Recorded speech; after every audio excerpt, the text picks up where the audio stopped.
caractérisait Louis, c'était sa grande humanité. Humanité, mais aussi humilité.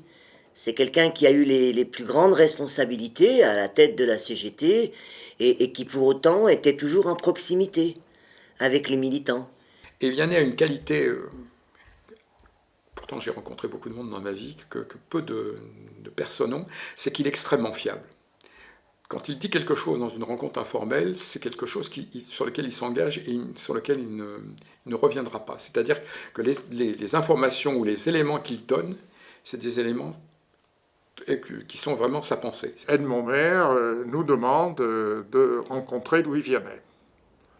Et moi, dès cette première rencontre, qui n'a pas eu de suite, j'ai eu l'impression que nous avions rencontré un dirigeant syndical qui voulait changer la donne, qui voulait réintégrer le jeu contractuel et en tout cas participer aux échanges intersyndicaux.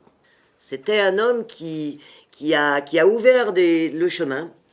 Je pense notamment aux questions du rassemblement, aux questions de l'indépendance du syndicat, et il l'a fait en appelant l'intelligence.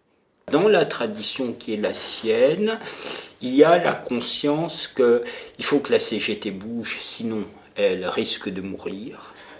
Et il faut être beaucoup plus attentif que par le passé à ce que sont les salariés, ce qu'ils souhaitent, comment ils évoluent, comment ils voient l'avenir.